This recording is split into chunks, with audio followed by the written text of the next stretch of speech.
Hi, friends. Thank you for taking time out of your week to spend a little with me. I appreciate you.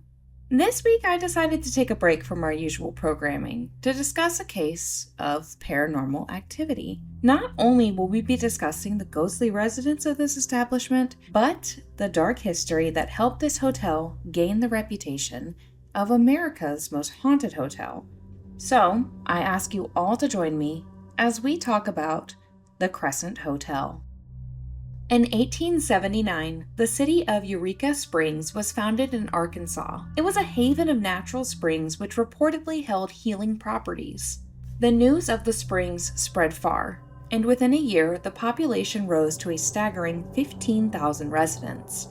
Among those visitors was the former governor of Arkansas and U.S. Senator Clayton Powell. Clayton, like many others, traveled to the area to utilize the hot springs and quickly realized the potential business opportunity. Clayton formed a relationship with the local railroad as a means to bring in more business to the area. The partnership was taken a step further as they sought to create a mixture of commercial and recreational traffic. Partnered with his friend Richard Kern, the two men sponsored the creation of the Eureka Springs Railroad. Clayton was determined to make the city a destination. In addition to the railroad, the men sponsored the construction of a hotel to incentivize passenger travel along the railroad. So in 1884, they commissioned architect Isaac Taylor to build the most luxurious hotel atop a cliff that overlooked Eureka Springs. It was envisioned to be a retreat for the wealthy with lavish accommodations and breathtaking views. The duo spared no expense, and after $294,000, and 2 years later, on May 20, 1886, the Crescent Hotel opened its doors. But not without tragedy. The Crescent Hotel was assembled out of 18-inch blocks of limestone from the White River Quarry. During the carving and construction of these blocks, a stonemason fell to his death. It is said this man, who the hotel refers to as Michael, fell into what is now room 218. Room 218 is allegedly the most active room on the property. Michael will commonly slam the doors within the room and open and close drawers. Guests have often reported an apparition appearing in the mirror. The accident didn't sway the Crescent from holding a ball to celebrate the opening, where the region's most influential and wealthiest members attended.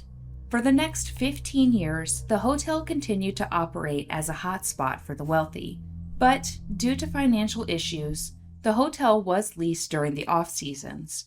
When tourism was at a low, the hotel became a college called the Crescent College and Conservatory for Young Women.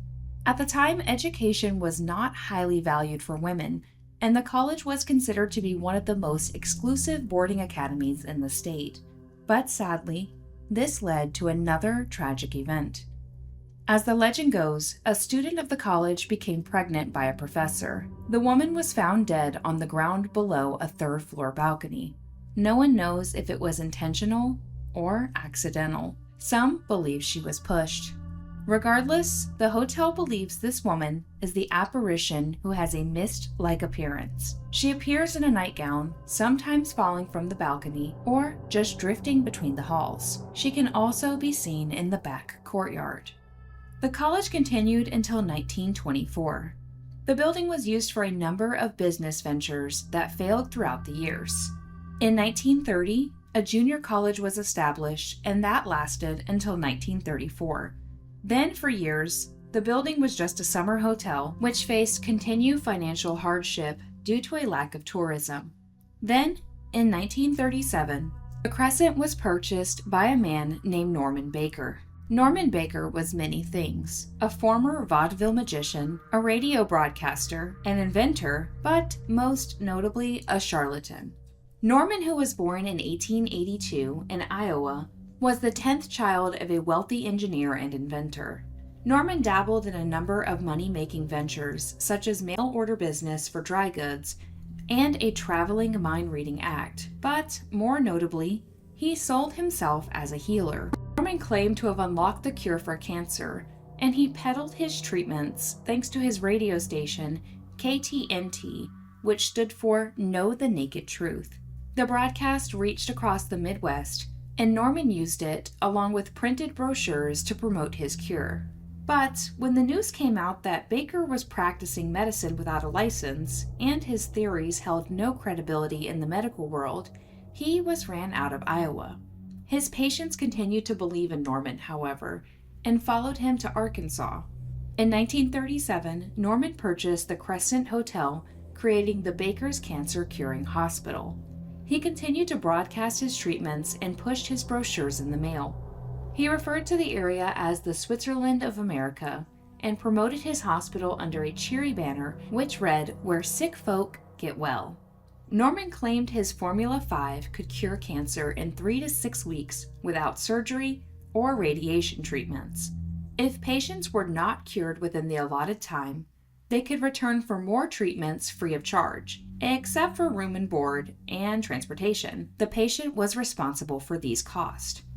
His Formula 5 consisted of alcohol, glycerol, carbolic acid, ground watermelon seeds, corn silk, and clover leaves, a recipe he stole from another con man. In reality, it did nothing to cure the sick. It was to be administered by injection at the site of the cancer up to 7 times a day. Baker claimed his Formula 5, positive thoughts, and natural healing, which relied heavily on vegetables, herbs, and roots, could cure even the worst cases. He guaranteed cures for less dire conditions such as hemorrhoids and varicose veins, using his same ineffectual injections. Many of what is known about the Crescent under Norman was discovered through letters written by former patients. The patients often discussed frustrations with delays in the mail and their daily regimens of castor oil, tonics, needle therapies, and diets. Many described treatments as torture due to the constant injections of this elixir, and Norman's examinations, which consisted of a lot of pinching and prodding at the patients. Patients who were suffering immensely were isolated to a wing known as the psychiatric ward. Financial strain from the treatments was a recurring theme as well. Norman took advantage of the sick who were desperate for answers, and they paid handsomely for it. He promised life and vigor, but sadly, many died under his care, while Norman made a lot of money.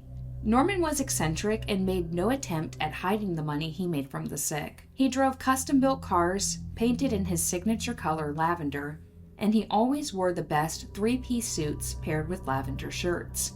Norman's outrageous claims caught the attention of the American Medical Association, and his theories became a guide on what not to do for cancer treatments. Doctors and scientists tried to debunk his theories by posting articles, but Norman continued to practice.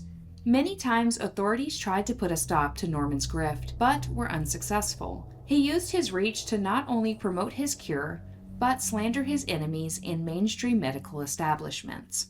He even accused the American Medical Association of trying to have him assassinated. But eventually, Norman would be arrested on charges just not related to his unethical practices. Because of the brochures he constantly sent out, Norman was apprehended in September of 1939 for mail fraud. Norman served his 3-year sentence at Leavenworth Prison, and upon his release, he attempted to open another research center in Iowa, but was denied permission. He then moved to Miami, Florida for retirement. Norman developed liver cancer, and rather than undergo legitimate treatment, he went to Battle Creek Sanitarium, where he died in 1958. As many may guess, the pain and suffering endured by patients left behind many wayward souls. More than 40 people died at the hands of Norman and his hopeless therapy, and staff insist they continue to haunt the building. Specifically on the 3rd floor of the Crescent, where the hotel connects to an annex that was used as a makeshift morgue during Norman's time, phenomenon is often reported. According to the mediums hired by the current owner, this area is said to be a portal. A portal is a dimension that holds the spirits of the dead. In this specific room, guests report faintness, temperature changes with no explanation, and passing out. Guests will also suddenly fall pale, and there has been an increase in physical touch by unseen hands. More recently, a dark and ominous figure was reported roaming around the former morgue. Other notable figures include Theodora, a cancer patient who is often seen outside of room 419 fumbling for her keys. She is said to also tidy the rooms up after guests leave for the day. Another is the hotel's in-house doctor, John Ellis, who hangs around room 212, his previous office. Guests report smelling cherry tobacco, and this is a sign that the doctor is in.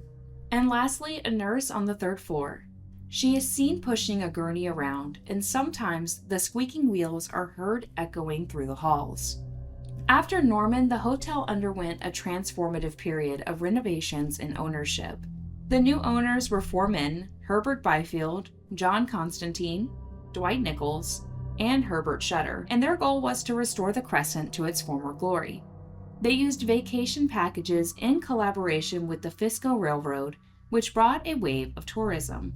But then, in 1967, a devastating fire from faulty wiring destroyed the penthouse level and a significant portion of the fourth floor. Due to the damage, many renovations were needed, and the hotel was once again left unoccupied. In 1970, the hotel transitioned to Resort Enterprises Incorporation under the sole ownership of Dwight Nichols. Then 2 years later, a group of investors under the name Crescent Heights Development bought the hotel.